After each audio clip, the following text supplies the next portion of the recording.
recording the session.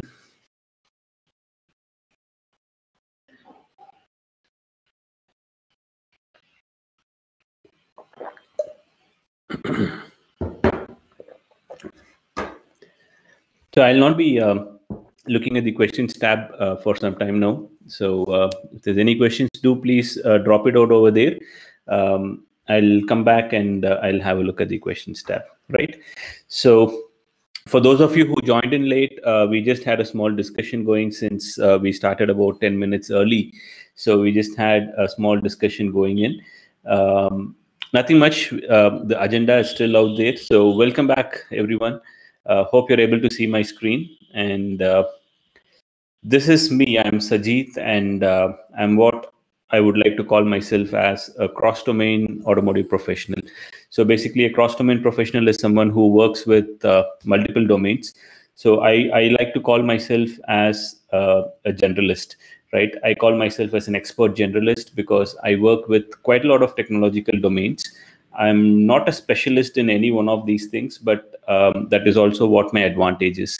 So currently, I'm the founder and CEO of Rainlab Technologies, and I also work with BITS Pilani, the automotive engineering division, the work integrated learning programs as an adjunct faculty and a subject matter expert for automotive sciences. And before this, I was very actively involved in motorsports. So motorsports, as you guys probably know, is where you need to know pretty much all the different functional areas of a car before you can start, building race-winning cars. So we were building race-winning cars. We were tuning race-winning cars. And then from there, I moved into the OEM segment where I was working with UCAL Fuel Systems, where we were managing the carburetor to fuel injection conversion. So this was before the BS6 came into play. So I was in charge of the team, which was basically it was a project engineering services project where I was in charge of the team responsible for converting the carbureted bikes into fuel injection systems, which meant I basically worked with the complete electronic fuel injection systems, right from the sensors, the control strategies, calibration, how you test it, and the end-to-end strategy part of it, basically. And subsequently, I've been working with BITS Pilani, where I've been teaching a lot of professionals from the industry. So I've been working with pretty much all the automotive OEMs that you can probably name in India. I've probably worked with them, or I've taught professionals from those companies, and that is the kind of experience that I have, and that is what I'm bringing onto the table. And at this point, probably what I would just like to make a point here is that most of the times you either find people who are involved in training, they're either from the industry completely with 15-20 years of experience, or they're out of college 4-5 years and they have some edutech companies running. So I think maybe that is one thing which I would like to differentiate ourselves with. So I've been working with the educational side of things with colleges, not the edutech side of things, but with colleges for the last 4 years. And I have about 15 years of industry experience, both of it happening parallelly. So what we did at Rainlab is we basically built what we call as virtual labs, which let you guys to basically work on various industrial systems and then gather a lot of knowledge from it. So that's what we built at Rainlabs, and that's the kind of experience that I'm bringing in.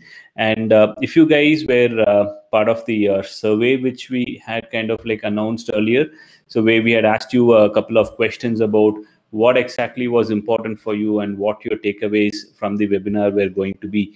And you guys had answered that there were 4 main topics which you guys wanted me to cover.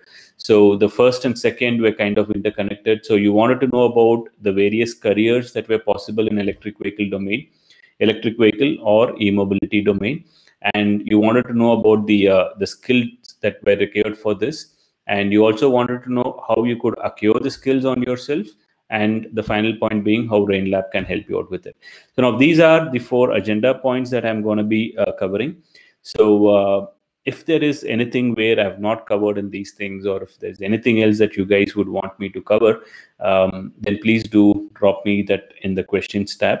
I would like to reserve at least 15-20 minutes at the end to answer your questions, so we could have some interactive things going on, right? So let me start with this. So any questions before we start? Do you guys want me to do anything more, add anything more into the agenda, or is this all that you need? So if there's anything more you want to add, please do drop that in the chat box right away, so I can probably make a note of it, and I could probably go ahead and probably include that in the session as well. Any one of you wants anything more than whatever is here in the agenda, do let me know. And if for some reason I have not been able to answer your specific queries, so it does happen that I keep leaving out a lot of things. So if there's anything where I'm not able to answer your queries or something, then do please let me know. Right. And guys, if you're dropping me a chat message personally, it's a little difficult because I think we have about 85 people in the session right now. So do drop me a message in the questions tab. We'll try to answer it. Checking into the private chats is going to be a little difficult for me, right? So it's not that I don't want to reply to you, but it kind of distracts, and it's kind of difficult to kind of break the flow, go there, answer it, and come back, right? So please drop it in your the questions tab. I'll make sure I answer every single questions which is out there, right? So if there's nothing you want me to add to the agenda, then let me quickly. Okay, Abhinash, I've seen your thing. How can we get ourselves into motorsports? Great. So yeah, so I'll probably cover these as much as possible, right? So I'll just try to drop in a couple of hints in it, and we'll anyways answer those questions during the Q&A as well. Right. So let me start off with it. So now I do understand quite a lot of you guys are from maybe the electronic side of things. There are people from the CSIT and those fields as well. And maybe a lot of you are curious as to why is it that the webinar is about electric vehicles, and you still from the other fields. Why is it that this is something which has to be of importance to you? So to answer that question, I would just ask you, do you see any connection between these three images which I have put up here? So this is the Citroen C5 Aircross, the Boeing 737, and Ferrari's Formula One program. So do you guys see any kind of a relation between these three pictures? Is there any connection that you guys see with it? Type it out in the chat box if you see a connection, yes, or what you think the connection is. Good to keep some discussions going, so you get to learn. I mean, everyone gets to learn a lot from that, right? So what connection do you see? Okay, it's aerodynamics, transportation, aerodynamics, right? They all use an engine. Okay, I was trying to make a point, something more local. It's probably you guys are gonna find it seriously funny, but okay. So what I wanted to tell you is, trying to relate the first part of my question, which is why is it that a CSIT student or a EEEC student and mechanical engineers, or why is it everyone is interested in e-mobility, or why is it people are interested in electric vehicles? So just wanted to kind of put this point across for you. So to give you an idea, right? So the Citroen C5 Aircross, the R&D for this, the Indian localization and whatever process engineering services which had to be done for this vehicle, it was done by Tata Consultancy Services, TCS. So TCS was the lead partner for them for Peugeot Citroen PSA, and I mean, they all the engineering services, whatever you would find typically happening with a company maybe a mechanical oriented company like probably KPIT or something. So that whole project was executed by TCS. Similarly, Boeing has got a huge account with Infosys. Ferrari, their racing program, even their road car programs, they have quite a lot of engineering services which goes from TCS and Tata Elxsi. So basically, the point I wanted to make to you guys here was that made in India, yes, probably partly right. So the point I wanted to make here is that you guys, the first thing you'll have to do is forget the traditional engineering domains as you know it. So no longer are the companies distinguishing themselves based on their business operations. And if the companies themselves are not doing it, then probably you guys should not be doing it as well. So if I were to ask you this question 10 years back, what is the main business of TCS or Infosys? You guys would have probably said software or software services. But right now, close to about 15 to 20% of their business comes from engineering services. And engineering services is basically your CAD work, your CAE, CFD, automotive software, embedded testing. So this is the kind of like way in which these companies are operating right now. So they've understood that the future is going to be e-mobility, and e-mobility is basically where all these different domains, they basically fuse together. So if the companies have decided to do that, then probably like it makes sense for you guys also to start thinking on those lines. So the first thing before I start, when you say careers in EV, that is the first question I'm going to ask. I'm going to answer. So what you'll have to keep in mind is the domains are getting blurred, right? So it no longer matters if you're working with a services company or a core engineering company.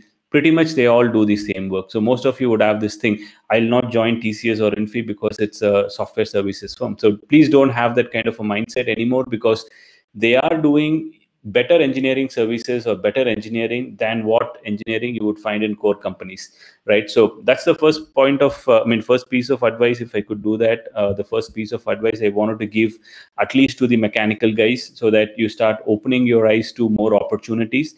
And the second thing, like basically we move into what exactly is an electric vehicle domain, and what are the type of jobs or what are the type of career paths that you could find when someone says electric vehicles. So now, one very common misconception is that people think electric vehicles as something where you go build an electric vehicle, right? So that is very much wrong, right? So that is very much wrong, because electric vehicles, yes, of course, it's a new buzzword, but that doesn't mean everyone is going to go make like new cars. No, they're not going to be doing that. There are going to be a lot of supplementary, there are going to be a lot of allied areas which would also like be working in the electric vehicle domain. So that is what I'm going to be talking about right now. So when I say electric vehicle, what I mean is careers in electric vehicle. What I mean is that there could be multiple functional areas. So these functional areas could be all interconnected, or they're discrete parts, but this is how the electric vehicle domain works. So before you start thinking of something as electric vehicle domain, just keep that thought aside and try to look at the bigger picture. So the future of mobility is not electric vehicles, but rather we call it as e-mobility, right? So e-mobility, you define it as CASE. CASE stands for connected, autonomous, shared, and electric. So now the whole point of looking at electric vehicles as the future of mobility is just one small portion of it. I would say 25% is what electric vehicles are. So what is the rest of the 75%? The rest 75% is basically the things that an electrical engineer or an ECE or a CSIT person, or maybe even a finances person, they'll have to work on things which would kind of make the future of our mobility possible. Earlier, when you were looking at building a car, it was probably just mechanical engineers, then mechanical plus triple E guys who came in for control systems, then ECE, and then you had CSIT because you started having autonomous ADAS systems. Whereas moving forward, e-mobility, when you talk about it, it is going to be a case where you cannot tell different functions apart. First clue for you, once you cannot tell the different functions apart, it also means every single one of you would also be possible to kind of like work in all these multiple domains. If you're not able to do it, then that basically means that you are kind of like being left out in it. Right. So now coming back to the EV here, so you would have some kind of core engineering skills needed for it.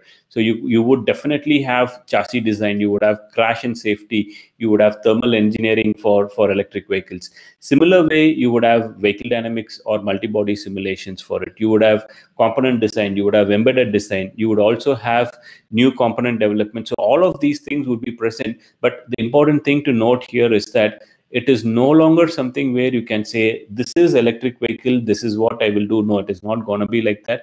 Whereas it's going to be an amalgamation of quite a lot of different things, right? So now this brings us to the second part of the question, which is, what exactly would be the jobs like? So now I said it's going to be an amalgamation, but do you have an idea about what it would look like? So to do that, what I've tried doing is I've tried to give certain hypothetical situations, right? Some new project comes into a company, and I'm trying to explain how different people would work together, basically, to kind of make this happen. So let's assume the first case, there is a new powertrain which is coming to the company.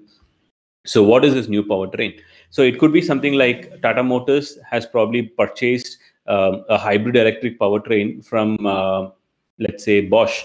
So Bosch is giving them the electric motors, batteries, controllers, and everything. Tata Motors will have to take it, plug it to their Revotron engine or something, and then you have a Tata 1.2 liter turbocharged hybrid electric vehicle.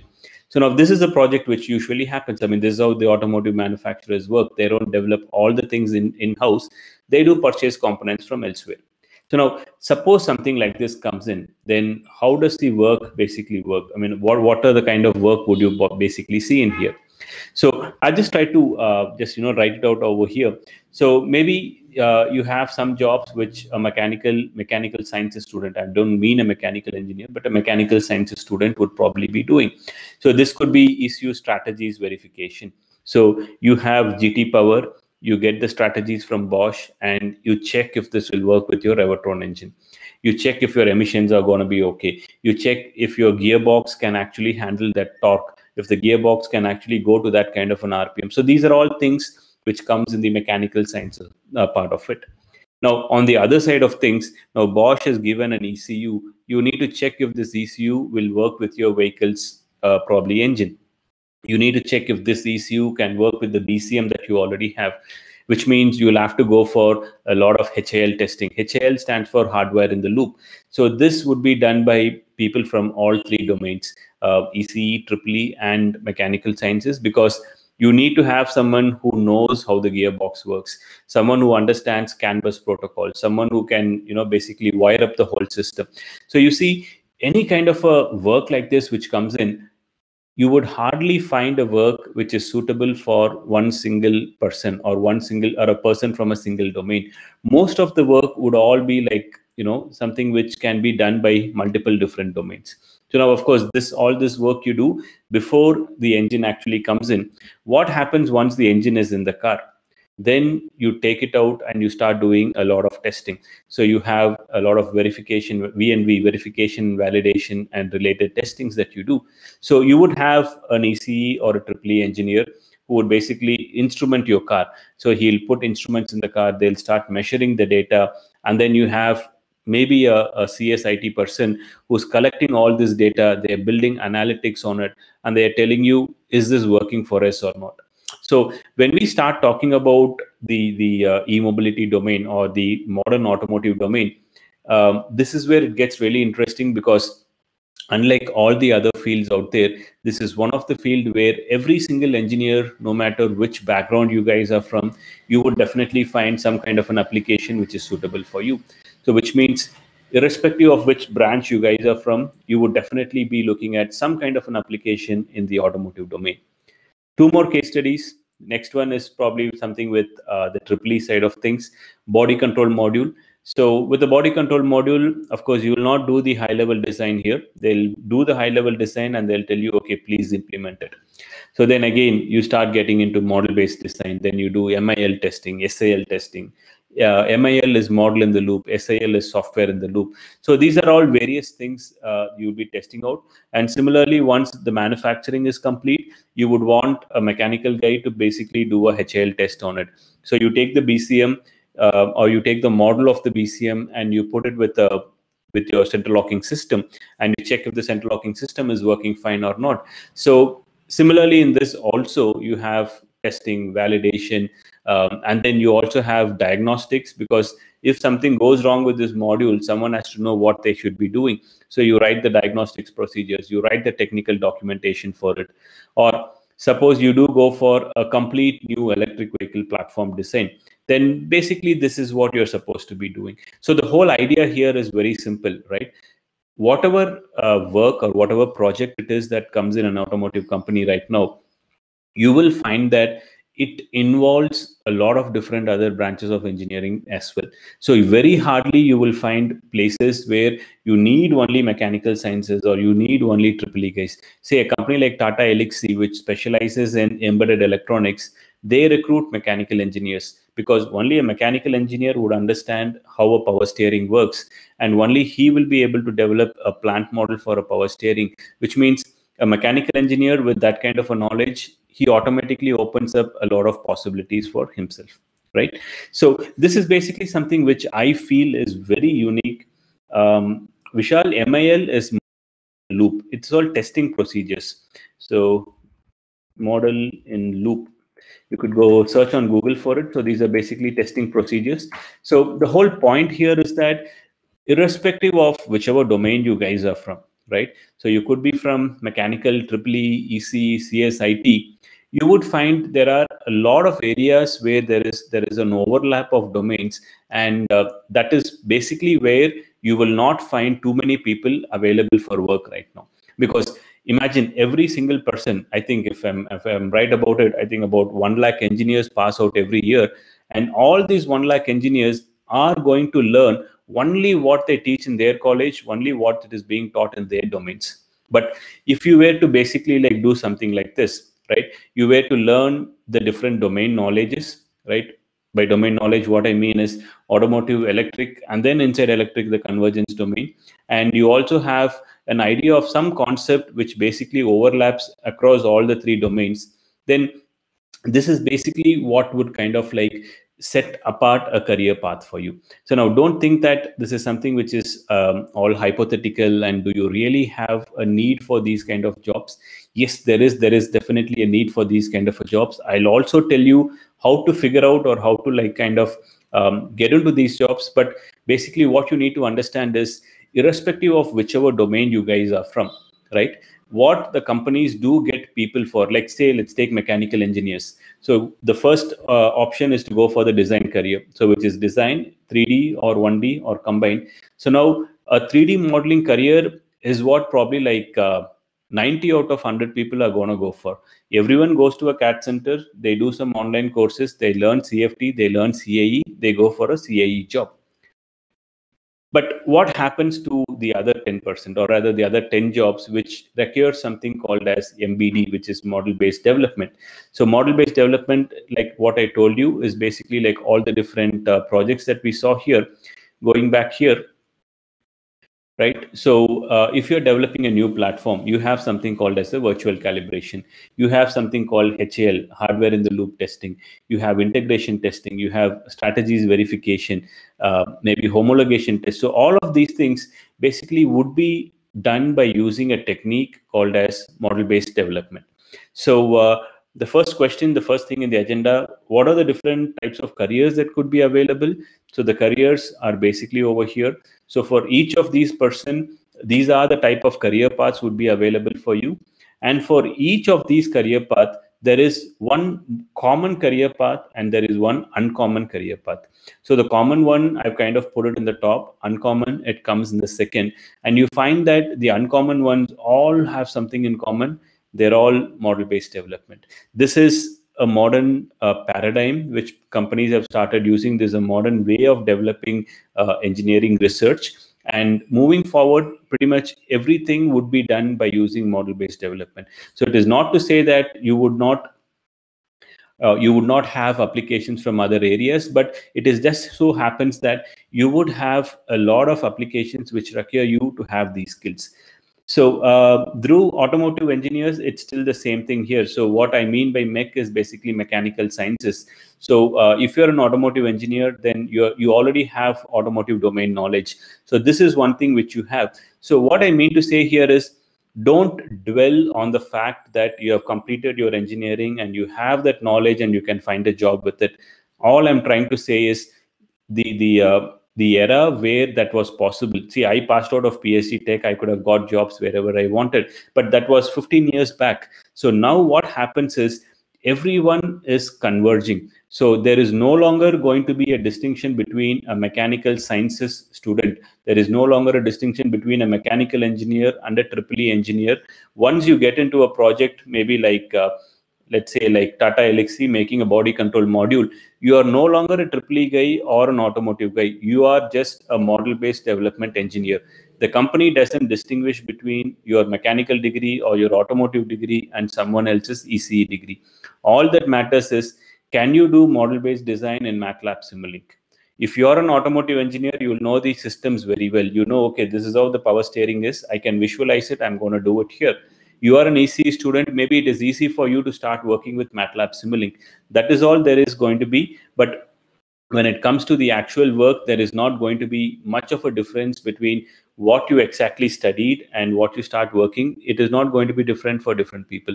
Depending on the career paths you choose, you would be expected to kind of know things from the different domains. And if you do it, then that is where the differentiation factor comes in. You would definitely be able to, master those skill sets, and you would be able to apply for those jobs which the rest of the 90% would not be able to do. Now, suppose there are 20, design jobs. Let's take a CATIA job or maybe something like an AutoCAD job. What do you think is going to happen? You're going to have 100 people applying for this 20 jobs. Now, it's the same thing. You take a job for a plant model designer. How many people do you think are going to apply for it? I would say if there are 20 jobs, they would hardly get 1 or 2 candidates. And those 1 or 2 candidates would probably be someone who had done their masters abroad and they're coming back with that kind of an expertise and they're trying to apply for these jobs, right? So that's basically my point. So the point here is that we can do wonders if we just pick up bits and pieces from other domains. And what exactly you have to pick up, that's basically what I've given here. So if you can pick up some mathematical modeling, some control systems, something on systems engineering, and if you're an automotive sciences guy, then you're definitely guaranteed a job in a company like Robert Bosch or Tata Elxsi. As an automotive engineer, earlier it might have been very difficult for you to get into one of these jobs, but now it would probably be possible for you. So ECE, okay, let's take a CSIT person. You are a computer science student. How do you get into an automotive company? All you know is maybe you know your machine learning algorithms already. You do pick up some kind of a domain knowledge. You understand what an electric vehicle is. You understand what vehicle dynamics is. You write an ADAS feature, which will basically help these guys like implement some kind of an automated feature. They will not expect a CSE guy to know about an automotive or architecture or basically understand vehicle dynamics. But if you can demonstrate that you from the CSIT with all your data analytics skills is also understanding the automotive domain, then bang on, you've got a job probably at a company like NIO, which builds autonomous electric vehicles, or Tesla, or probably like Rimac or some company like that. So this basically works both ways. So now you could be an automotive engineering student. You could learn, basically your artificial intelligence concepts or machine learning. If you can do that, machine vision and things like that, then you qualify yourself for those jobs. So you find that most of the wanted jobs, the really interesting jobs, the high paying jobs, that require you to have skill sets from at least 2 different domains. And if you remember when I said things earlier, I said I'm a cross-domain expert. Basically, what I meant is I'm someone who has walked this path. So I've never done my master's, but if you see, I've worked with UCAL fuel systems. I've developed ECUs. I've developed control strategies for them. I've worked with, I still work with BITS Pilani. I teach ADAS. I teach electric vehicles to industry professionals. And the only reason why I'm able to do that is probably because over the course of 15 years, I've had the opportunity to work with multiple domains and pick up expertise from that, which basically led to me being where I am. And what I'm trying to tell you is do the same thing. And as you can see, you would also be able to achieve quite a lot of things on the same lines. So the second part of the agenda was basically something like what companies basically recruit for EV or related roles. So these are the companies which I've seen recruit people on the EV roles. And you also have these companies working on the convergence domains primarily. So I have not put Tata Motors here. I have not put the Mahindra, the automotive divisions here, because those are mostly concentrating on the core domains. Whereas what I'm trying to list out here is companies which do recruit people on the convergence domain. So RNBC, Renault Nissan Business Center, for example, might need people who can do virtual testing, might need people who do a lot of model-based development, because their international R&D happens out of their facility here in Chennai. And if you're aware of it, Renault, the Renault Zoe, Nissan Leaf, and even the Kwid electric platforms were developed right here in Chennai, right? So they have a huge EV presence going on there.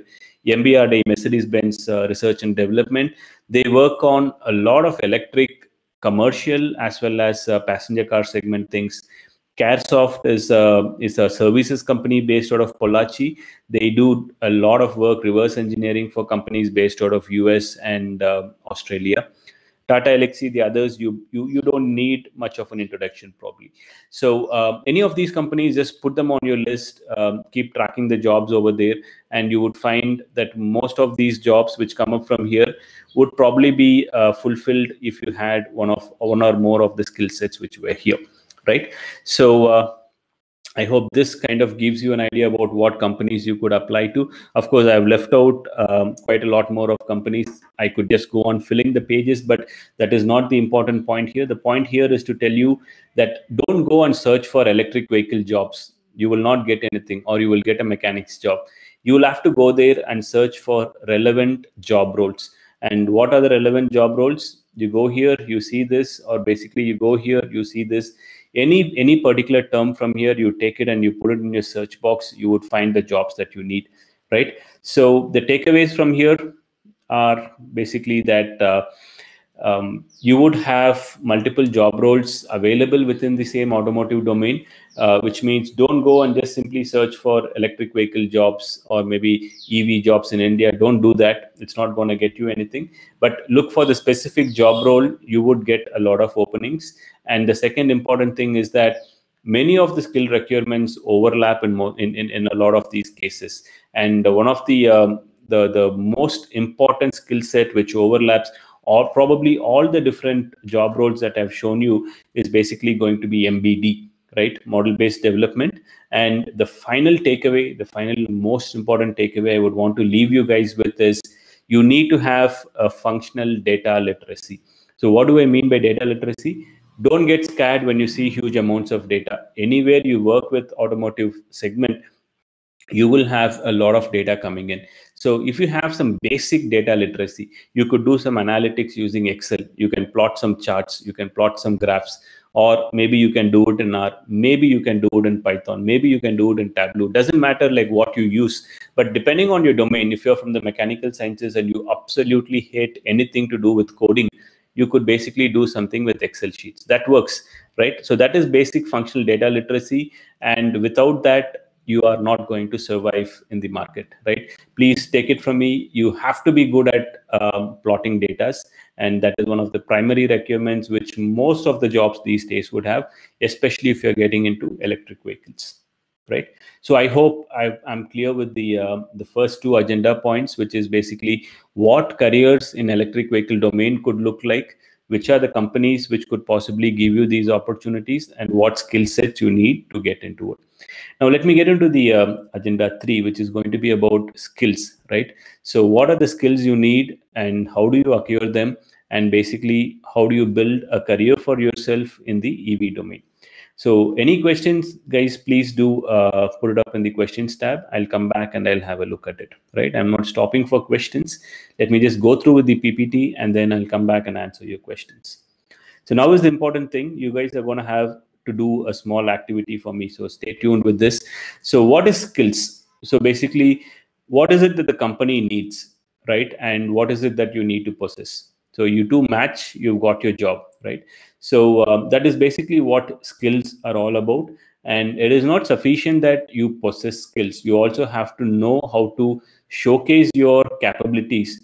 And not, I mean, when I say capabilities, it doesn't mean take your certificates and go show it to people. No, don't do that, right? Don't do that.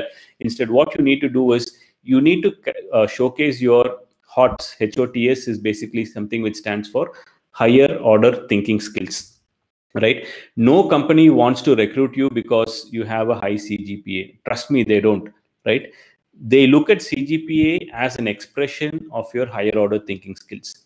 Now, if you were to come to my company and one of you is basically someone who's got a 9 out of 10 CGPA, and the other one has still got arrears, and I ask you a very simple question, right? I ask you, why is it that an electric vehicle does not have much range? I mean, that cannot travel the same range as a probably diesel car, right? So I ask you this question. So now the 9 on 10 CGPA, if he's saying, sir, you know what, I read this book where they've said so much about this, so much about that, and he's basically probably talking something from his memory, and the other person is basically telling me it has something to do with what you call as energy density, how much energy you can carry in the car. If it's an electric car, it's basically less. If it's a diesel car, it's more, so the range is more. So if you were to answer a question like this, so what does it showcase? Your grades basically do not mean anything to me, because as a company, what I'm recruiting, I've done a lot of recruitments for quite a lot of companies as well. So as a company, what I'm recruiting for is basically to understand, guys, okay, questions in the chat box, please put it in the questions tab. I'll come back and do it, right? So basically what I'm trying to understand is, do you have the thinking capability? And what thinking capabilities do I want? I don't want to understand your lower order thinking. Lower order thinking is basically understanding, remembering, applying. I don't want all those. I want to be able to analyze a situation, evaluate what could be the possibilities, and create a solution for it. So you shouldn't come back to me and say, sir, the battery pack is heating. That is not what I want. I understand it is heating. If I look at the temperature data, I understand it is heating. But as engineers, what I want you to do is, I want you to analyze, why is it heating? It could be heating because you're drawing a lot of current. It could be heating because you don't have sufficient cooling. So now evaluate the different possibilities. Either drop down the torque, or increase the cooling, increase the surface area, place it in a different point, evaluate different options, figure out which is the best option, and then create a solution for me. This is what a company pays you guys to become an engineer, and this is exactly what you need to showcase to them. So it is not sufficient that you just showcase your skills alone. You need to showcase your higher order thinking skills. So the higher order thinking skills will only be showcased if you can show some projects. So you should tell them, see, I've worked on this project, I found this problem, and this is how I overcame it. That is analyzing, evaluating, and creating. Trust me, if you can have just 3 such projects which can genuinely showcase you these things, there are going to be a lot of companies which will recruit you irrespective of which college you're from, what your grade is. Nothing of that sort would matter, right? There are, I mean, you know, Tesla, of course, who's very prominently said that, I don't mind what your grades are, as long as you can create neural networks, you can come work with me. So this is how things are going to go. You don't really have to worry about your CGPA or your certificates or things. All you need to do is showcase that you have these skills, showcase that using some projects, and also showcase that you have some relevant domain skills as well, because just having technical skills is not important. So you cannot say, I know to use CATIA. That doesn't make sense. You cannot say, I know how to build a neural network. No one's going to be interested. You got to say that, I know how to use CATIA to develop a class A surface for an automotive internal trim, or I know how to use a convolutional neural network to build maybe something like a real-time range estimation in an electric vehicle. That makes much more sense, right? So this is what you need to concentrate. And when I say skills, what I mean is, you need to take the skills, basically revisiting this, you need to take all of these skills, and you need to have a resume which basically showcases what is it it's going to be. So now, say you could be a EEE engineer, and say you've decided to become an embedded designer. Forget model-based development, let's go with embedded design. So what do you think they would need in embedded design? They would probably want you to be capable of creating some controllers using maybe something like an Infineon NXP processor. So then choose a project, right? Take that exact processor, you get evaluation boards, build a small project, and showcase it to them. It could be something simple, right? You could either take a printout, you could take a prototype, go there and tell them this is what you did. You are a mechanical sciences student. You want to showcase them something on your 3D modeling skills. Again, very simple. Go there. Instead of telling them, I have a certificate which claims that I have skills in CATIA or something, Do a small interior design project, maybe a pillar trim, maybe a speedometer cluster, model it, get the data, take some printouts, build your portfolio, and go present it. Right? That's basically how you showcase your skills. And yes, you have to say, I have this skill and I have the skill to do this project. And most importantly, keep in mind higher order thinking skills. Don't ever forget this. It shouldn't be something like I can do this. It should be something like I faced this problem when I did it, but I analyzed it, I evaluated, and this is the solution I have, right? So you need to kind of like put that into your presentation as well. And that is a lot more important than just showing that I can do this, right? So keep this in mind. So this is basically the second step that you would probably have to do, and which is basically about identifying which domain you're going to go into, what skills you need. And once you know what are the skills you need, you have to present it in the right way. So presenting it in the right way, it's always easy for you to go from the backwards. It's always easier. So now suppose you have to, you decide to go work as a, let's say, a model-based design engineer. Let's take you're a mechanical guy. You decided to do a MBD, and you want to be a model-based designer developing some kind of an electric vehicle components. So now you think of yourself, what would my potential employer look in my resume? Write out your resume. It is going to be a fictional resume, but write out the resume. Then think of what are all the projects that you would like to see. List out those projects. And then what you do is very simply go build these projects, right? It could be something like you have built an autonomous electric remote control car, right? So go and do that project. When you do that project, you will understand you don't know machine learning. Go learn machine learning. You don't know machine vision. Go learn machine vision. You don't know control systems. Go learn control systems. So basically start from the end, prepare your resume, your hypothetical resume. And from there, if you start working backwards, things becomes easy. You don't need any kind of a career guidance from anyone else. You can do all of these things on your own, and you can figure out basically what you need to learn, how you need to learn, and the whole shebang, right? So that being said, let me get to a small shortcut which I can probably like tell you. So I call it as the secret sauce. So there are of course a lot of jobs and you can do a lot of things, but me basically being me, I'll have to give you some value additions. Otherwise, it's just something which everyone else says. So this is what I call as a secret sauce. So many jobs out there. Is there a shortcut for you to land a lot of different jobs? So that's basically what I'm going to reveal now. So if you ask me, yes, right, I would say yes. All you'll have to do is go to Naukri and search for MATLAB, right? MATLAB, and just figure out the number of jobs you get.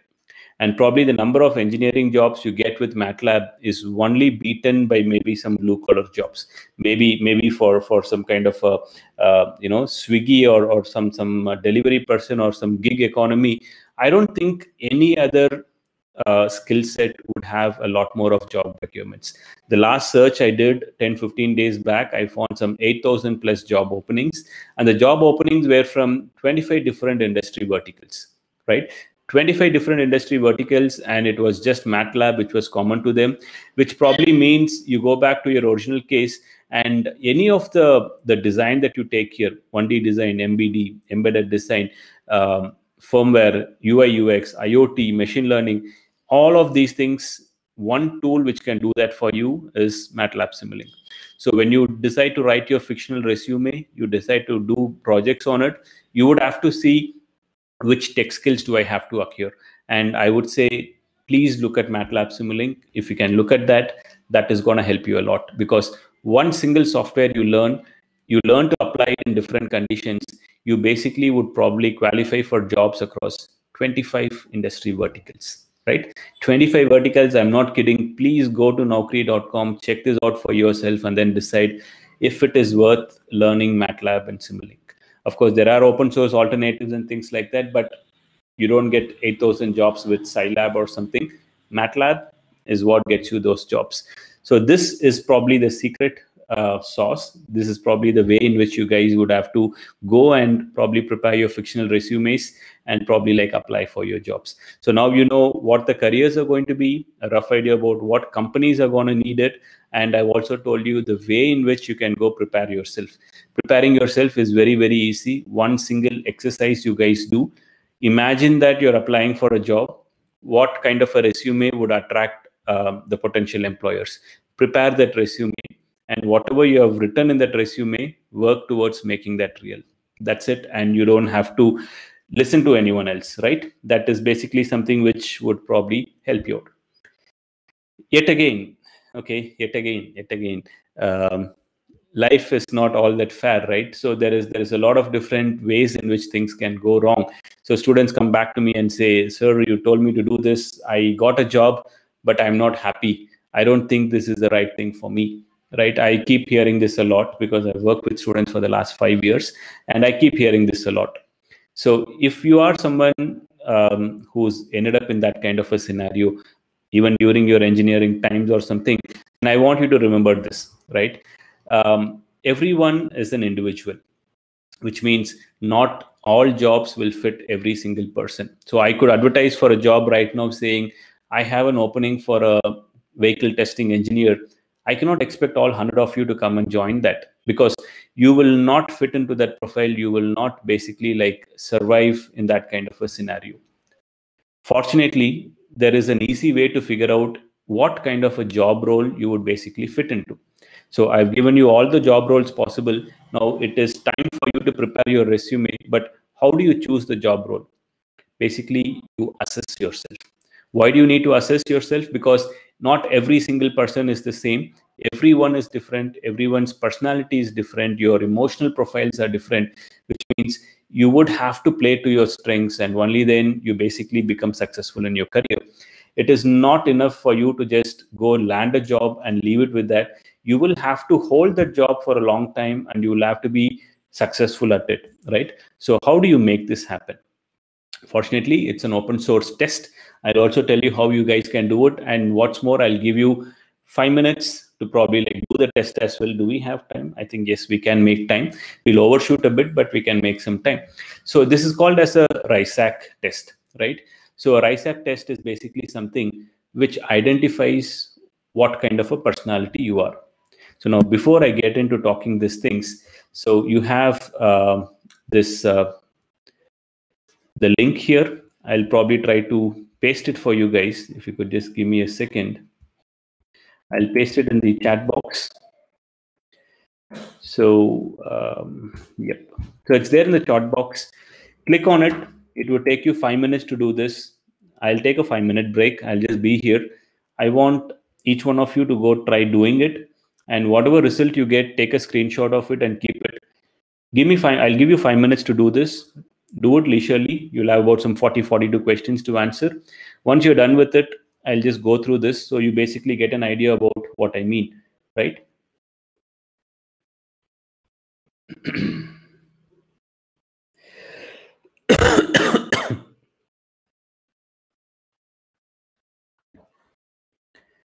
So hope you guys are doing it.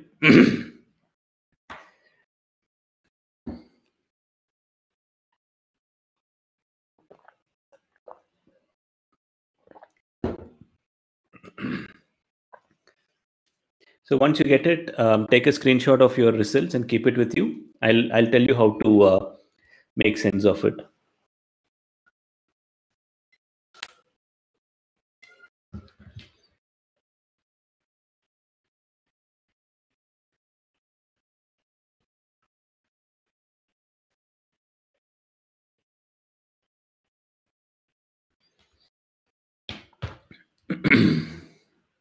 So if you're done with it, just do drop a done message here, and or let me put a poll.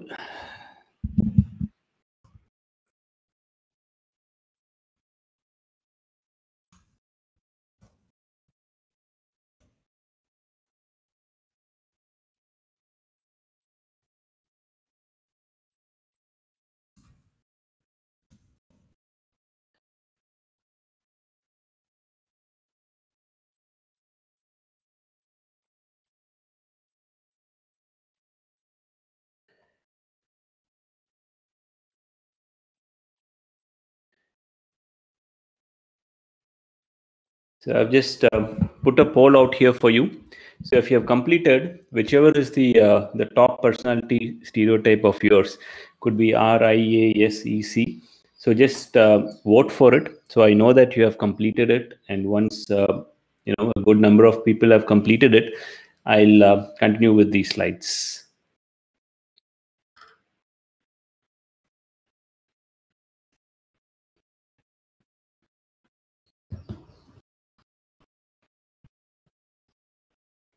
If anyone's having an issue opening this or something, do let me know.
Okay, so guys, if you have done, you could just vote on it. So we have 3, 4, 5, 6, 7 people who have voted so far. So if you have completed, please go and vote on the poll. I just put a poll over there.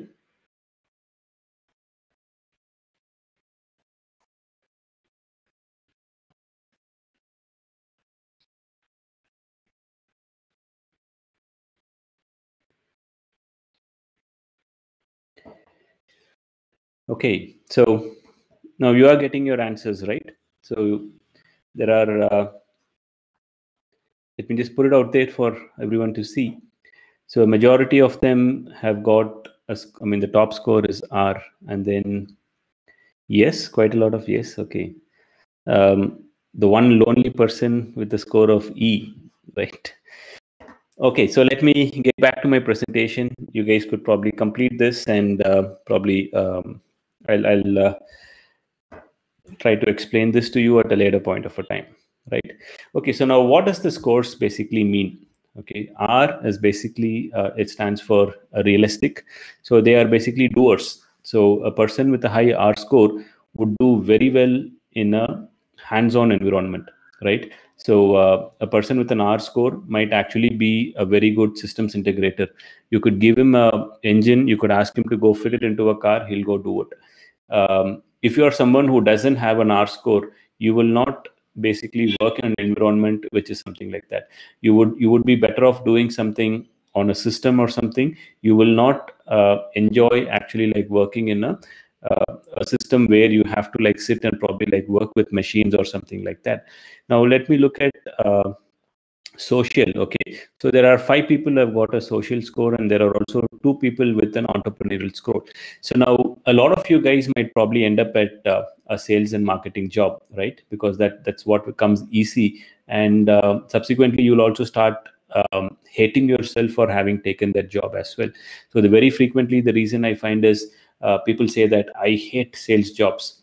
Yes, that is true. So now those of you who don't have a very good E score, entrepreneur, okay, E is for entrepreneur, enterprising.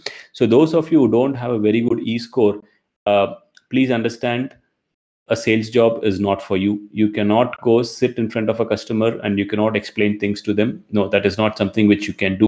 Similarly, those who are in support side of things, right? So customer support or technical support, you need to have a very good yes score. Yes is basically social. So unless you have an S score, you're not going to be very good at technical support or something like that, right? Similarly, people with conventional scores, they tend to be better, computer coding guys or testing guys. people with high score, investigative, they tend to do very well at R&D jobs. So like this, every single aspect of your personality profile that will kind of influence what job you would be good at. So now you guys have done this, you probably have an idea about what your personality score is. Now you can take this and then you can now go and prepare your resume. You know how to prepare your resume. Now you also know which job roles to target. So if you are a person and the top three personality scores for you is probably R, C, S. Okay, suppose this is the top three scores that you have, then you would have to look at jobs where you can be in technical support or you can be doing some kind of a coding. So if you're a mechanical engineer, you could basically go do some kind of a coding job, basically something testing or something like repetitive jobs. Basically, you would be good at that. And you also have an R score, which means you will tend to do good with something like reverse engineering. So they give you a component, you take the component, scan it, you do the same work, you keep giving it out. And people have a problem with it, you go back and redo the work. Or maybe you're someone who doesn't have a realistic score. Then what do? You should basically stay away from jobs which require you to basically go and start working with these things hands-on. You don't need that. You are good with doing the repetitive jobs. That's a conventional score. Or if you have a very high level of investigative and artistic score, I and A, then stay away from jobs which are repetitive in nature. You need jobs which will kind of give you new challenges every day, which is what an R&D job would be. So today they'll say, okay, I have this problem, sort it out for me. You go investigate, you try to figure out which way to solve it, right? So this should probably give you the answer to the next part of the question, which is basically about what job would be suitable for you, right? Hope that made it clear. And now the next important thing you'll have to do is you'll have to identify which domain that you're going to get into. So now domain is something like what I've already previously told you. You would have to not work on just your core domain, but you'll have to pick up skills from multiple other domains as well. So this multiple other domains, you pick it up based on your personal interest, the company which you have kind of chosen for the kind of job profile you have. You pick up one or two different domains. So now say, for example, you could be a mechanical engineer, right? And you have very good automotive domain knowledge. And if you do a course on data analytics, right, then you become a potential candidate for for some ADAS related jobs or connected car application. So you become a person qualified enough for it. So the first step here is to identify what is your skills. And once you have done it, identify which domains it is that you're going to concentrate on. And finally, you start working on the skills. So now skills, again, I told you, you would have to pick up skills in multiple different domains. So whenever you're doing it, make sure you have these three things in the top of your head. The first one, you need to know about domain, whichever domain you're going to work, which is basically automotive. And then a subset is electric vehicles. And then subset is basically going to be convergence domains, right? So you do gather that domain knowledge. That's the first thing you do. Then you get some knowledge on software. And I said software knowledge, the most commonly used one is MATLAB Simulink. So better for you to get knowledge in that. And finally, the most important thing is critical thinking, right? So critical thinking, think of ways in which you can take up some courses for it. There are various ways in which you could develop your critical thinking. So think of what would probably help you with it and get this thing done as well. So now you could decide to do it in one of these four domains, right? So you have model-based development, you have the traditional 3D design, you have the CS and IT, and you have electronics. So like I said, at least two of these domains. So you have something which is your core, and then pick up one more. So from electronics, you could either pick up something on analytics or something in MBD, or you could be a mechanical guy, pick up something in CSIT, electronics, whichever way you want to do it. But basically make sure that you have multiple domain skills available with you. But also do understand that companies, they also look at something more than your technical skills. And this is what we call as life skills. And guys, I mean, the questions with respect to the RISAC test, I'll probably answer it at a later point of a time, right? So you would also need to gather something which is called as life skills, because we are not talking about just getting a job here. We are talking about careers. The first thing was about EV careers, and the whole thing was about a career. So a career is nothing with just a job and a salary coming in. It is not a career. A career is much more than that, which means you will have to have some essential life skills. How do you manage to balance your work and your personal life? How do you manage your finances? If I ask you this question, how many of you here know how to work towards financial freedom? Do you know what financial freedom is? You are sitting here in this webinar trying to listen to me talk about your career plan and things. But did you guys ever go to a webinar where someone taught you about finances? Do you know how to not earn money, but also to invest money? Do you know how you're going to plan your retirement and things like that? More often than not, it would be a big no. I didn't know it, right? I didn't know it myself. So basically I was someone who learned it a lot later in life. So which is why I basically would impress on you right now. Don't just think your whole world is just about knowing the technical skills, going and slogging away at a job, getting a salary. That is not what you call as a career. Before you get into a job, figure out if that is the right fit for you. I've taught you how to do that. I've given you some hints, at least the time constraints being there. And I'm also giving you one more important piece of advice. Also learn how to manage your life, not just your professional life, but your personal life. Do that as well. And that is basically all that you need to kind of like, get the dream career of your choice, right? So that's from me about what exactly you guys need to do. Basically, that was the informative things. And now the next part of it is basically what we do at TrainLab and how at TrainLab we can basically help you achieve these career goals, right? So we basically follow what we call as a 4-3-2-1 approach. Right. So this is basically a much more targeted way towards achieving your dream careers. So the point here being, you could either throw a bunch of stones at some tree and hope something falls, or you could exactly target what you want. I've told you the exact process that we are going to do. I've told you how to figure out your job, do the ISAC test, identify your profiles, prepare your dream resume, and then start working from the resume backwards. So that is exactly what we do for you. We do it as a service for you. So in case you are stuck at some point or you don't know how to move forward, then that is what the TrainLab programs can offer you. So we follow the same thing. We call it as a 4-3-2-1 approach. And 4 essential skills, 3 software tools, 2 major projects going towards one single career. So we do that kind of an approach. But it's no rocket science. I've told you already what is it that you have to do. And at TrainLab, we basically give that to you in a more it kind of takes a lot of effort out from you, and you also get to learn from our experience, and you get to leverage our connections as well. So this is what we call as our masterclass programs, and the guiding factor here being, we try to make you an expert generalist, right? I don't want to make you super specialized. I don't want to make you do a course on CFD and make you become a CFD engineer. That is not my whole idea at all. That is not the way the automotive industry is moving towards, and that is not what I want to do. I want you guys to become a sort of like a Swiss knife, an expert generalist. So what does a Swiss knife do? You cannot define just one single job it does, but there is a whole lot of things which it basically does, and it does really well.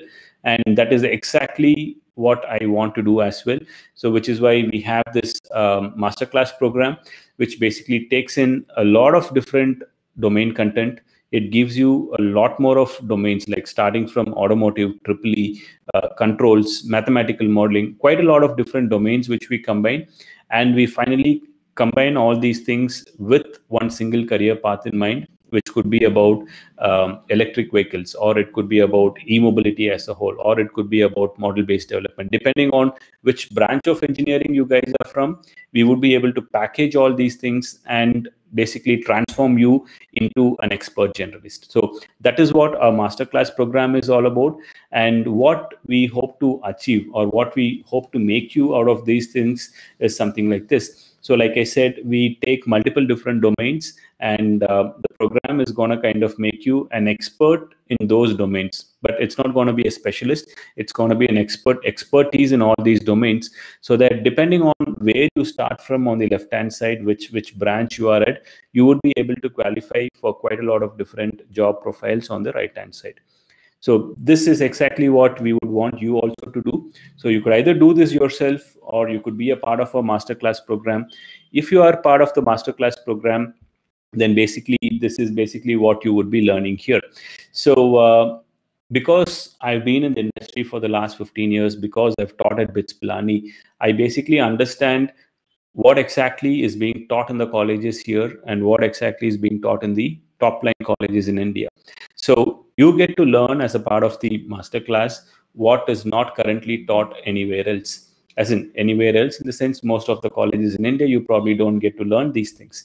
And I'm also in a position to kind of let you know what will get you a job immediately. So I'm able to analyze the market trends basically because we work in the engineering services sector. So we do get real-time information from the companies regarding what kind of a future job markets are going to be like. So I can kind of teach you what would immediately get you jobs. And most importantly, you get to learn from myself and my other vertical heads. We have 5 other vertical heads with a combined 200 years of industry experience.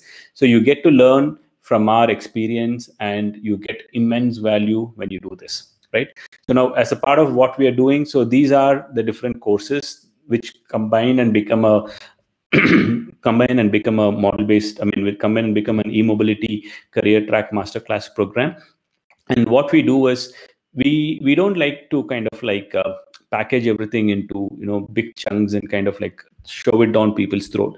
So you have an option of doing various small programs if you want to try it out, or if you want to kind of seriously prepare for your placements, you could do it as a part of your masterclass program as well. Now, as a part of the masterclass program, what we do is this course, which comprises of all these modules, and of course quite a lot more in terms of project support and internship and career guidance and all these soft skills training and all those things, we currently offer it to you at a competitive price, a very competitive price, because that's basically what we want to do.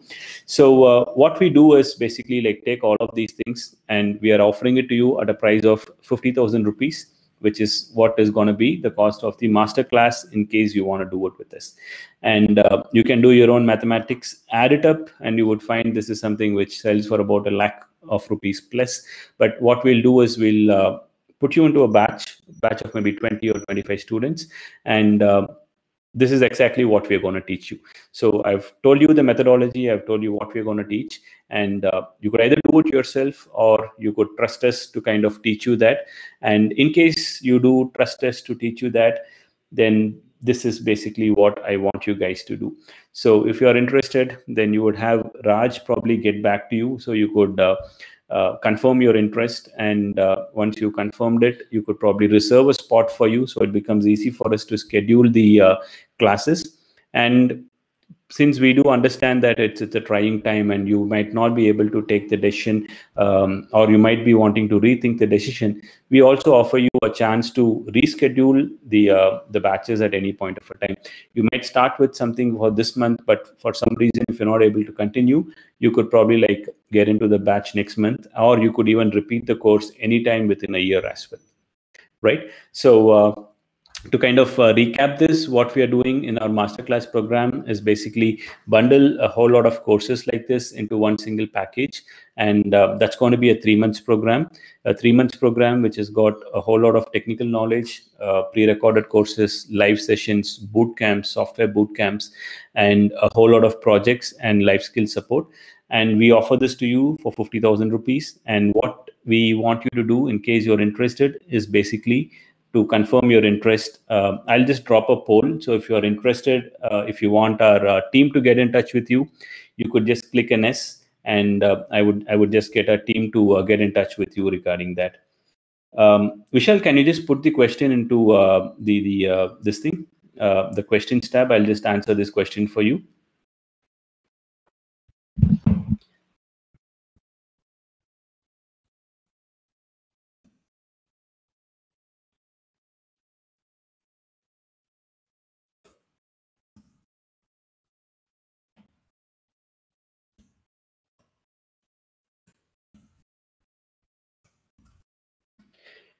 Okay, I'm sorry about it. Just had to type out the poll for you guys. So I'm just putting this poll out for you. So it doesn't really matter if you're interested, you're not interested.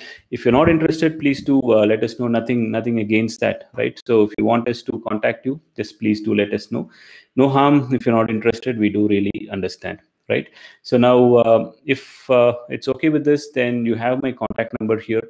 In case you want to write to me, WhatsApp or email regarding anything else, I'm always available here for you, right? So I hope I was able to cover all your agenda. Now let me quickly get into the questions. I think we have quite a lot of questions. So I'll quickly get into the questions. If any of your questions were not answered, if you had some questions and you have not answered it during the webinar, please do drop it in the questionnaire into the questions tab. I'll answer it one by one.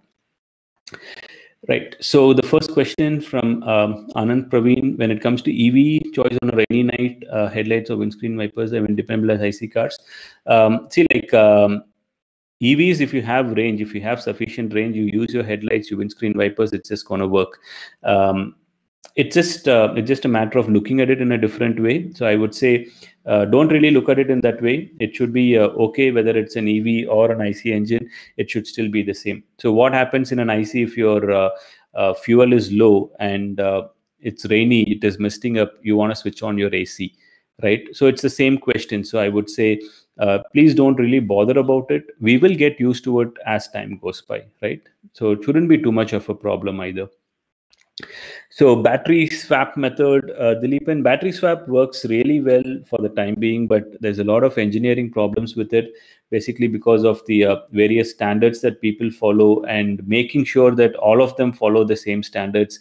It's a lot difficult as of now, I understand it, but moving forward, battery swaps might become popular if we don't manage to bring in a new battery technology. Hydrogen cars will take over regular EVs. We'll have to wait and watch. It could be hydrogen fuel cells or it could be something based on methanol, some solid fuels. But it is not regular EV. It's basically the fuel cells will replace batteries. I think that is what we will go towards. Fuel cells will start replacing battery. And I don't think hydrogen has much of a future because synthetically manufacturing hydrogen is very expensive. So it will definitely not be a hydrogen fuel cell. It would be some other fuel cells. Risk factor compared between lithium-ion and fuel cells, which is safer. Siddharth, there's a whole branch of engineering which is called as functional safety. So the whole aim of functional safety is to make cars so safe that basically there is no risk involved in driving the car. It's called as a functional safety. We do cover it as a part of our masterclass program. It's an ISO standard. It's called ISO 26262. So you basically engineer a car in such a manner that the risk is being completely removed. So off the top of my head, if you ask me lithium-ion fuel cell, I would say depending on what fuel cell it is, fuel cells might actually be a lot more safer than lithium-ion. But I think it's a wrong question to answer. Don't even think about it in that way. If you're using methanol is combustible, so is diesel or petrol. Lithium-ion is probably more combustible, right? Arthia SC, installation of charging banks. So I'm not sure what exactly you mean by this. If you could please qualify this question, if you could post another question where you basically let me know what exactly this is, I'll get back to you. I don't understand this question. I'm sorry. Jaguar is going to launch an EV which will cost double of Tesla. Jaguar has already launched the I-Pace. It's about a 1 crore or something. The Porsche Taycan is coming in. So yeah, quite a lot of cars, EVs coming in. Battery technology, aluminum as solid state, which is more straightforward. Why is not coming up? So basically, all these things are is there in the research laboratories. So you'll have to understand, for something to come into the market, there are 2 or 3 things which are very important. So the first one is how much at scale you can produce. Are you producing just one of it, or are you producing 10,000s of it? What is the scale at which you can manufacture? What is the cost at which you can manufacture it? And what is going to be the supporting infrastructure for it? So all these 3 things will matter. So which is why a lot of technology is there in the laboratories, but it's not coming to the market. Graphene batteries still not commercially available on EVs. Again, the same question. It has to be proven, because you'll have to understand, Farhan, like something you launch in the market, something catches fire, something fails. The amount of lawsuits you will face as a company is no joke. So no one wants to take a risk. They want to make sure everything is absolutely sure before getting into it, which is why none of the new technology will immediately get into the market. They will take their own time to come into the market. Aditya, how can we get ourselves into the motorsport industry? Please do get in touch with us. We have a lot of courses on motorsports. I could probably help you out with it. Or if you are interested, I could also put you into some motorsports engineering courses in the UK as well. We have some tie-ups with a couple of UK universities, so I can put you into a motorsports, either an MTech program, or if you want to directly get into it, we have some great training modules for that. Abhinash Mahapatra, what makes Indian EV market different from EV market around the world? Primarily depending, I mean, this is primarily different from, let's say, like US or Europe market based on the proportion of vehicles that's there in the Indian market. I would say Indian market, I don't know off the top of my head, at least 50-60% of the urban mobility, it happens with two-wheelers. It doesn't happen with four-wheelers, whereas it's the other way around in Europe and the US. So that is where the primary difference comes from. That's one thing. And okay, battery charging points. Okay. Harshvardhan, I think it's there on the, I'm sorry about it, 360 and this is my mobile number. So I'll also share the slides with you. You will get it by email, so you'll probably like have my contact details. So I'm sorry. Coming back to Abhinash's question, so the proportion of two-wheelers here is much more higher, and the second thing is Europe and US, they'll have to heat up the battery, because the ideal operating temperature for a battery is about 25 to 35 degrees centigrade, whereas within India, it's not a problem with cold temperatures. Primarily, it's a problem with the hot temperatures. So which means what we need to do here is to basically cool the battery, whereas what happens over there is to heat the battery. So that's another difference. And the third difference is basically to do with the kind of infrastructure we have in place. So a lot of places we are just having a connected grid. We don't have a sufficient evacuation capacity, which makes adoption of electric vehicles a lot more difficult in India rather than what is happening in the US and Europe. So these would be the three main differences what I can recite off the top of my head. Person from EEE background who works as a fresher in IT services shift his career to electric vehicles or other electric core jobs. Amarnath, I would say yes, definitely yes. All you need to do is the right kind of skill set. So you know what kind of a skill sets you want. Yes, you can definitely shift, and you can make the shift without letting go of your jobs. You can do both the things parallelly, and once you've got a proper job, you could maybe make a shift. And what I would say is, you could even stay in the same IT services company and probably just shift into a project where they're working on some automotive related stuff as well. So that would be possible as well. Do get in touch with me. We'll see how we can make this happen for you.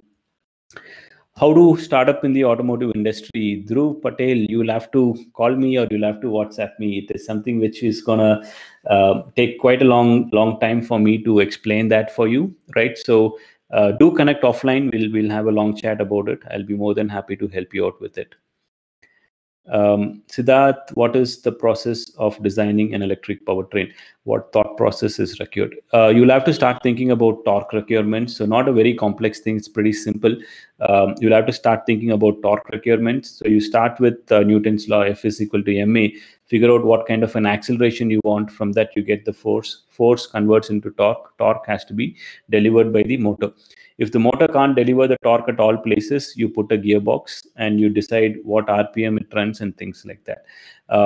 So again, I'll please do keep checking your email. Probably by tomorrow, I'll send out some sample courses for you guys. Basically, some level 0 courses which you can get an idea about a lot of these things, right? So I'll share some of those resources with you. All require software to run 3 systems. Yes, right. Mobility. Which one is best, lithium ion batteries or lithium phosphate? I think it depends on the conditions. I think it depends on a lot of things, but off the top of my head, I think lithium ions would be better than lithium phosphate batteries. Notified about jobs in these companies. I mean, the easiest way is to kind of like register yourself for these jobs on LinkedIn, or alternately, what I can do is do get in touch with me. I can put you in touch with some of the job consultants as well, who can kind of keep you posted if any new jobs comes up. So that's the 2 ways in which you can do. As of now, I don't have the bandwidth to collate jobs and give it to you guys, but I have your contact details. Let me see if I can do that as well, right? I'll see if I can notify you guys about jobs. Anything you can suggest for an enthusiastic entrepreneur who's interested in electric mobility? Lots of things, Arthur, Vishruth, lot of things. Like I said, this is something which we need to talk about in leisure for a lot of time. So do get in touch with me offline. We'll talk about it, right? Plant modeling is basically building mathematical models, Vishal. It's you use MATLAB Simulink, you build virtual models, and you test using that models. So again, I'll send you some videos. I'll send you these video links by YouTube, YouTube video links. I'll send it to you by email. Please have a look at it. That should kind of explain what plant modeling is. If you're really interested, then yes, you're always, just do drop a message on my WhatsApp. I'll try to get in touch with you on that. Placements after this program, we don't offer placement guarantee, Madhyalagan. It is not possible for us to do that. But what we can do is we can offer you internships and we can assist you with placements. You'll have to understand placements is purely at the discretion of the company. So we can prepare you for it. I can put you onto the right people, and I can help you crack it, but I cannot offer you a guarantee. So if that's what you mean, yes, we do offer placement assistance with this program. How can RainLab help with hands-on experience? Malar Karat, hope I've pronounced your name right. We do it in two ways. One, we can either offer you virtual internships, or we have we have what we call as our virtual labs, which can help you out with it. So all you have to do is head on to rainlab.com. You have one virtual lab which is already running there. It is on IC engines, virtual calibration, emissions, and those things. So we can help you get experienced using those virtual labs, which is kind of similar to what you would do with the real system anyways. Or we can also offer, in case of some software, we can offer some virtual internships as well. Yuvraj, Dalvi, apart from powertrain and thermal consideration, risk modules are similar to the MBD course you offer. Which course will be more relevant in that case? It depends on where you're starting from. So if you are a mechanical engineer and if you already have some skill sets, then basically what we can do is we can pick and place and package the course according to that. But here in this, the masterclass, what's going to be different is you're going to be learning from a lot of industry experts as well. So for example, one of our directors used to head the projects for Renault Nissan. He was the person who was in charge of the special projects division, who manufactured, or rather who put together the Renault Kwid platform. He's currently working with Maruti Suzuki for their electric WagonR and other things. So you basically get to learn from these people as well. So the masterclass is different from the MBD course in the sense that there's so much more of value which you get from this course, right? But if you still have questions, do drop us a text. We'll discuss this. We'll discuss more on this. Supercapacitors, it is a tremendously good idea. Only thing is we need to bring in graphene-based supercapacitors, and if we can reduce the cost of it, nothing like it. It should be a good. I won't say it'll replace batteries, but it should be an alternative. It should be a stopgap arrangement or something which kind of fills in a gap between more energy dense but less power dense systems, and probably something like capacitors which are more power dense but less energy dense. So you could just Google it up. Capacitors have less of an energy but more of a power. So from that point of view, I think it's a super technology. But again, we'll have to wait and watch about what prices we can achieve. The battery and motor technology is still developing, and it would be best time for beginners to enter an EV as a startup. Vishal, I would say like don't think of battery and motor technology, some core R&D.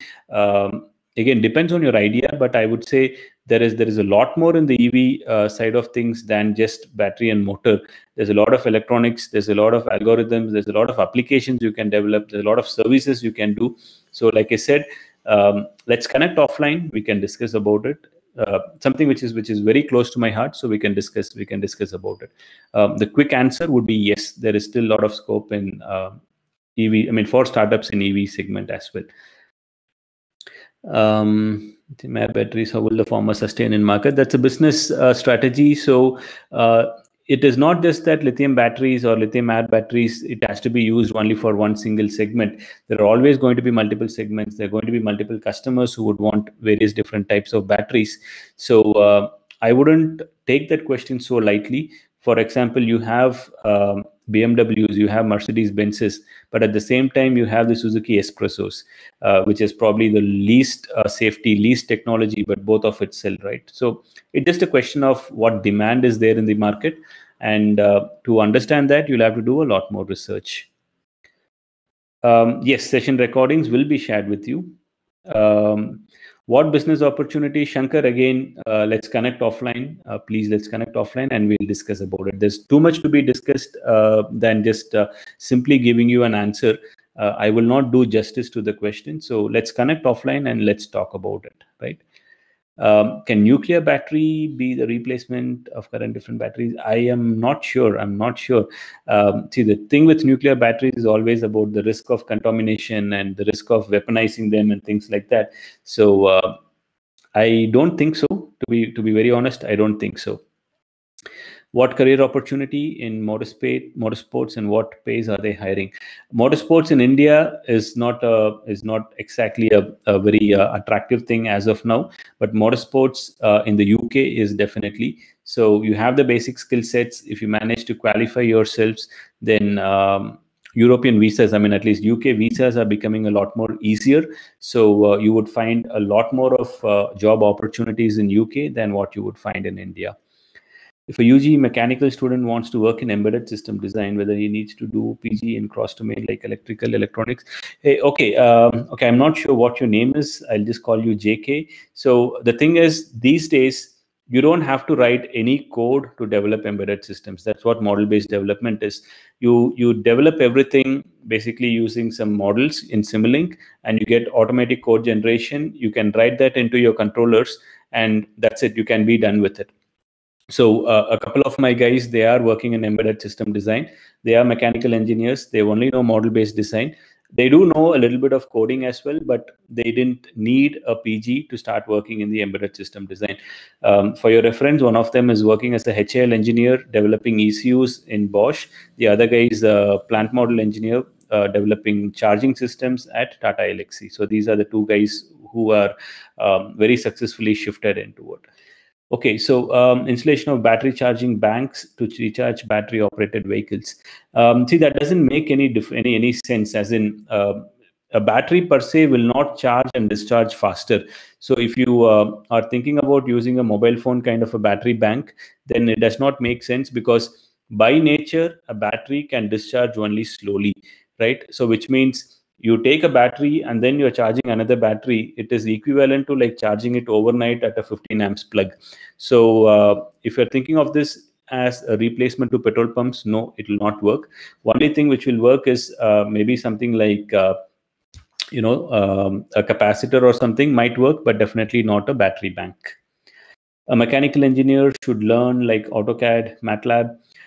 Shivaling, it is depending on you. So if you learn AutoCAD, you will compete with maybe 20,000 people. You learn MATLAB, you compete with 1,000 people. So depending on how you look at things, I would ask you to learn one of these things, right? I will not say this is wrong, that is right, but you basically choose based on how much competition is there in the market, and then you decide what you want to learn. Okay. Updates on the RainLab internship program. We would probably be doing it. We are extremely short of people, the way things have been going on. So we will probably launch it very soon, and we'll keep you posted through our social media channels, Rajesh.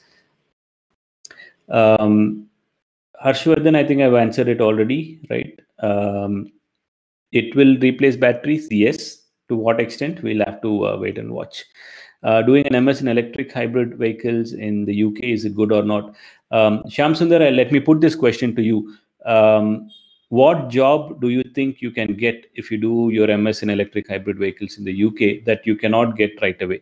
Right? So always think of it from that. Yes, it has a lot of advantages, but I cannot say it is good or bad. If you have the money to afford, if you can go do it, then you can go do it.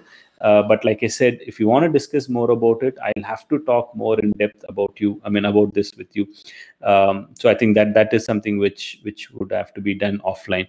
But do get in touch with me. We'll probably discuss more in detail, and then we'll see if it is good or bad for you. It's a very personal question. Might be good for you, might be bad for me, right? Webinar certificate, I don't think we have a certificate for this. I don't personally believe in certificates, so I don't believe in the certificate culture. So I'm not sure we are giving out certificates for the webinar. Vishal, I'll be more than happy. You have my email address. Do send it across. Let's connect. Let's have a talk. Motor controller design, yes, we will cover it, but not too much in detail. But we will cover motor controller design, because remember, we are going to make you expert generalist. We are not going to make you specialists. So yes, we will cover it, but sufficient enough to start working, but not so much that you can probably do a research paper or something like that. What should be the first step second year BTech student take before starting automobile concept? What to do after that? So I would say, like, start working on cars, understand how cars work, understand what are the different components which goes into it, and after that, do your ISAC test, fix what course you want to do, and or rather what kind of a career profile you want, and work backwards from there, right? You should not ask someone what your career should be. That is the wrong question to ask. I will only be interested in pushing my own agenda down your throat. So Rehan, in your case, I'll say you should become a model-based development engineer. Come and do my course. This is how people tend to think, right? So don't ask that question. You try to answer those questions for yourself. If you have any doubts, get back to me. But wrong question to ask. Don't even ask anyone what you should do after that. Okay. Where can I learn about Canvas in depth? Noel, I can probably link you to some resources. Let me talk to a couple of people and I link you to some resources. So do let me know what exactly you know and what is your expected learning outcomes. I'll try to help you out with that. Okay. So I think that brings us to the last of the questions, right? So thanks a lot for joining in, guys. I hope there's no more questions. So thanks a lot for joining in. You have my email address. You have my mobile phone number over there. Anything else, do get in touch with us. And what I'm also going to do is I'm going to share